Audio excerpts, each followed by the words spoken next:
saudara atau sahabat JU Sumber Kasih Sejahtera. Pada saat ini rombongan sedang berada di daerah Tritip, Balikpapan untuk kunjungan pemberdayaan usaha lele yang dimiliki oleh anggota CU, yaitu Bapak Richard, yang usahanya luar biasa. Ini untuk dibuat percontohan bagi anggota CUSKS, sehingga kedepannya nanti anggota CUSKS atau kelompok basis bisa meniru apa yang dikerjakan oleh Pak Richard ini, sehingga ekonomi anggota CUSKS lebih baik dan lebih baik lagi.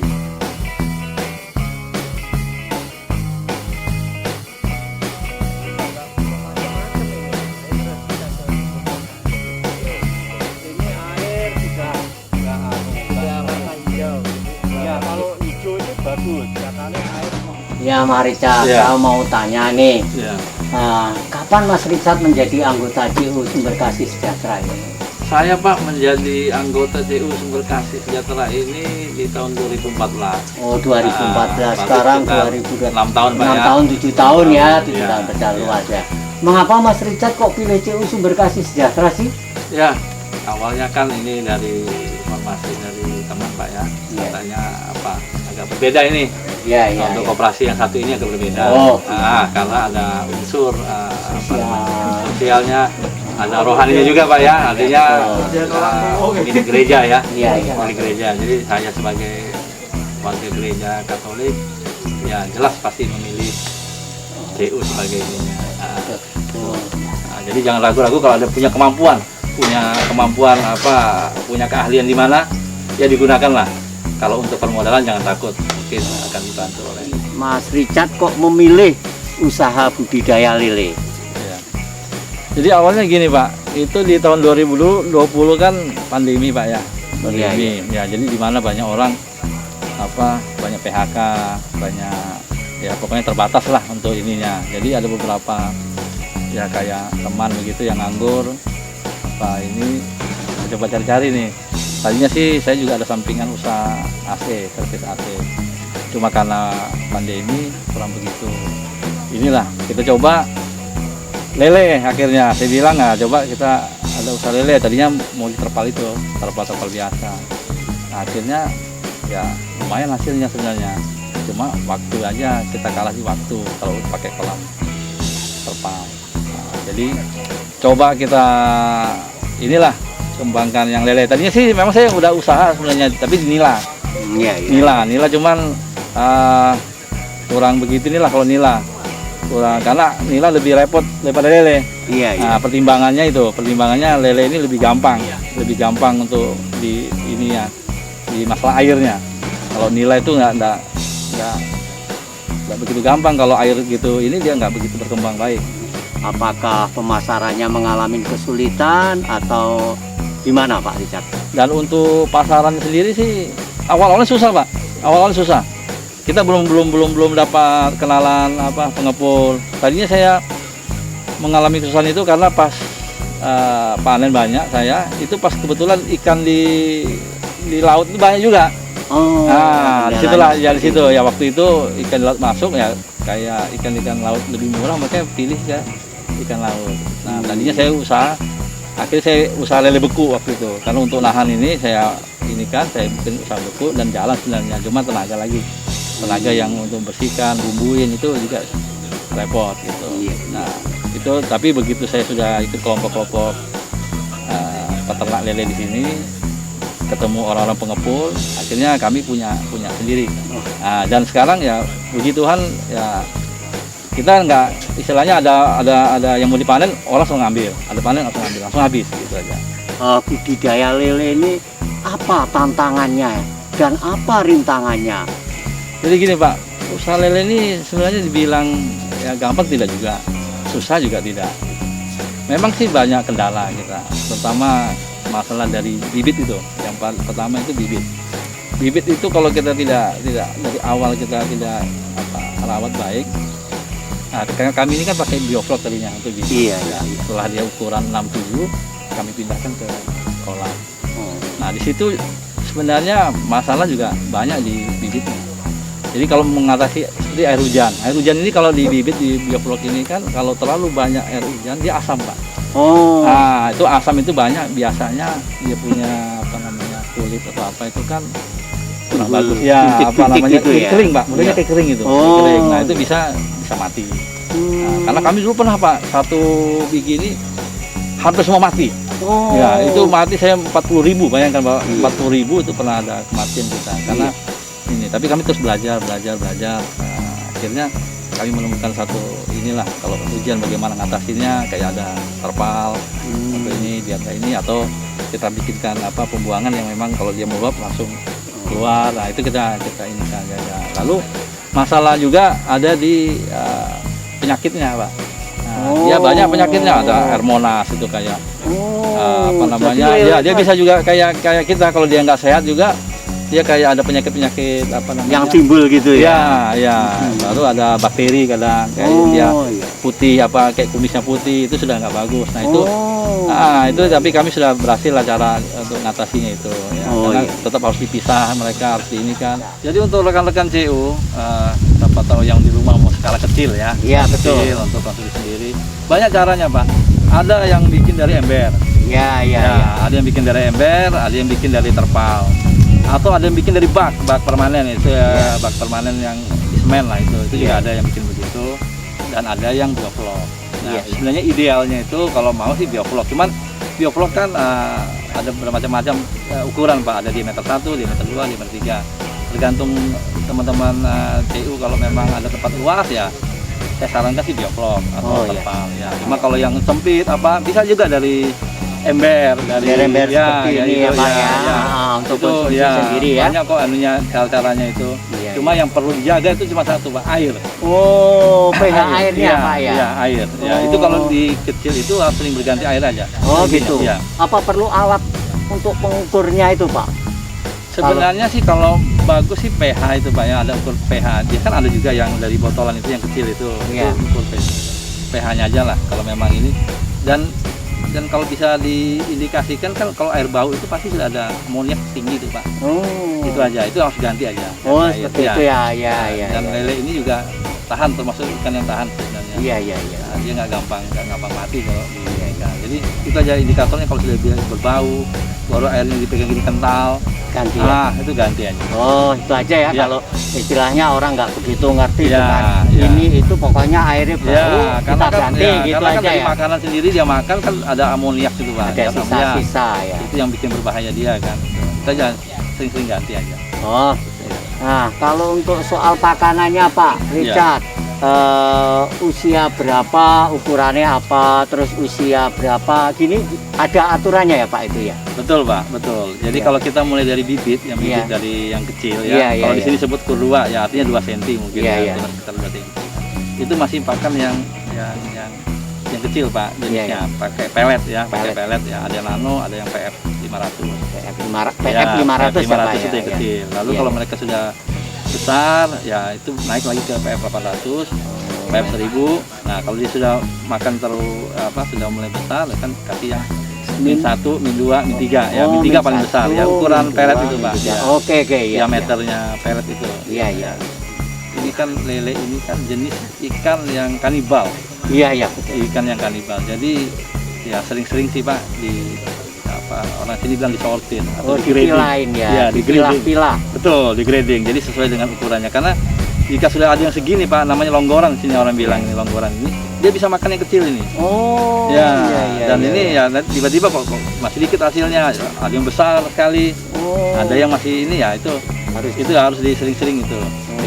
Karena sifat kanibalnya. Dan dia Pak harus memang pakan absolutif. Karena dia kalau biasa makan ini, ya itu dia sifat kanibalnya timbul lagi. Terus dia menyerang nanti. Menyerang. Idealnya sehari berapa kali kasih makan? Sehari 2 kali Pak. 2 kali ya, cukup. Pagi jam 9 atau jam 10, sorenya jam 4. Oh iya. Mas Richard, makanan alternatif yang supaya lele itu bisa baik dan tumbuh dengan sempurna. Ya selama ini sih memang ada Pak pakan alternatif sebenarnya. Mulai dari orang bikin dari ikan-ikan itu, ikan yang dihancurkan baru apa ya pakai mesin itu, Iya, iya. bikin pelet sendiri, pakai nanti yang minyak roti apa semua. Cuma kami sih belum berani ke arah itu Pak. Iya, iya. Jadi sampai sekarang mungkin masih menggunakan pelet. Dan ini kami kan dengar CU juga ada yang mau usaha maggot. Itu Iya. maggot itu bagus Pak. Oh, Jadi Mas. makan alternatif, cuman hanya menjadikan apa namanya untuk penambahan gizi ya. Oh, Ya. Cuman kalau untuk tiap hari kasih maggot mungkin kurang baik juga. Oh iya iya. Jadi maggot itu untuk penambahan aja, Penambah Pak, ya, dia karena proteinnya kan tinggi Pak. Oh, Sekitar gitu ya. 46%. Iya. Jadi di sinilah Pak, awal kita masukin bibit itu kita taruh di sini dulu, mulai dari ukuran 2. Dua senti maksudnya. 2 cm. Oh, 2 senti ya. Setelah berapa sentimeter kita pindahkan ke tempat kolamnya sana, Pak? Kalau di kolam pindah ke bawah kolam tanah itu saya dari sini seukuran 6 6 cm. cm ke atas. Oh, gitu. Baru dipindah ke Dipindah kolam. ke kolam. Oh, iya.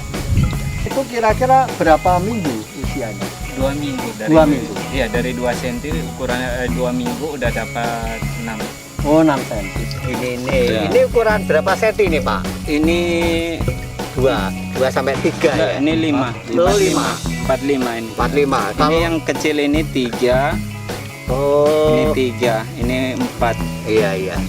ini 5, 6. 56 udah dipindahkan ke sana ya. Hampir ya, mungkin ada beberapa hari lagi. Berapa hari lagi? Oh, jadi perlu waktu pindahnya juga dipilah-pilah dengan ukurannya ya, Pak? Iya. Oh, gitu ya. Disortir namanya. Disortir, ya ya ya ya. Oh, ya ya. Atau bahasanya grading. orang Grading. Grading ya. Ya. Nah, kata orang karena kita ini belum pernah praktek. Kalau masih ukuran kecil ini 2 cm sampai 4 cm, katanya kalau memberi makanan lebih juga akibatnya fatal sama mati. Iya kan, Pak? Iya Pak, soalnya dia karena apa? Amoniaknya itu numpuk di sini. Kalau kelebihan pakan nggak dimakan sama ikan jadi racun ya. amoniak. Oh, seperti itu. Iya. Akhirnya banyak yang mati. Iya, airnya rusak, banyak yang mati. Oh, gitu. Terus idealnya berapa hari ganti airnya ini, Pak? Kalau saya sih ini kan apa? Yang rutin itu saya 2 minggu ganti air. Oh, 2 minggu. Iya. Dengan ada probiotik yang saya berikan. Oh, Dalam satu jaring ini, kalau yang sekitar yang remaja itu sekitar umur 1,5 bulan. 1,5 bulan ini isi dari ini kan ini ukuran langkai 3,5 dengan tinggi 1,5 meter. Ini isi sekitar 3.000. 3.000 Ya, ekor. 3.000 ekor itu ya 3.000. Nanti setelah proses ini hampir 2 bulan kita pindahkan untuk kita grading untuk jadikan konsumsi. Oh, Kita setelah pilihkan 2 bulan grading lagi? Ya, Oh, pilihkan iya. lagi yang siap konsumsi, yang artinya yang naik 678 per kilonya. Oh, seperti itu. Oh, Iya. 678 nanti per kilonya Per ya? kilonya, ada yang 6, ada Oh, 7, iya, ada 8 itu ukurannya. Naiknya, Pak. Oh, iya, Satu iya. kilonya sekitar 6 ekor, 1 kilo 7 ekor, 1 kilo 8 ekor. Ini contoh pakan yang dikasih min 3. Ukurannya 3, nomor 3. Untuk remaja sama konsumsi.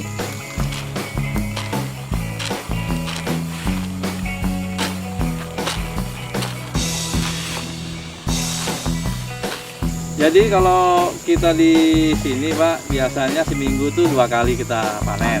Ya, panen itu kalau dalam seminggu itu ya sekitar 6 kintal lah, 600 sampai 700 kilo. Oh, 6 kintal ya? Ya, 6 6 kintal. Luar Itu biasa. 1 minggu kita. Rutinnya sih kita 1 bulan itu 3 ton. 1 bulan 3 3 ton. Ya, kurang dan lebihnya 3 ton. Iya. Jadi gini Pak, di Balikpapan ini peminat lele ini masih cukup banyak ya Pak ya. Iya. Saya tidak tahu cukup aninya, cuman di kita sendiri aja per harinya aja mereka bisa ambil di kita ya Pak ya, di satu kolam itu sekitar 300 kilo per hari. Sehari 3 kintal 300 ya? ya. Itu berani mereka ambil tuh per hari segitu. Saya nggak Iya. tahu, tapi karena kita kurang masih kapasitasnya, nah, karena kita masukin bibit itu kan 30.000 Pak. Iya. Nah, seharusnya 30.000 itu menjadikan 3 ton. Oh. Nah, itu anunya apa namanya? Hitung-hitungannya. Perhitungannya kata. begitu. Iya, iya. Kita masukin bibit 30.000 dari kecil, itu akan menghasilkan nanti 3 ton. 3 ton.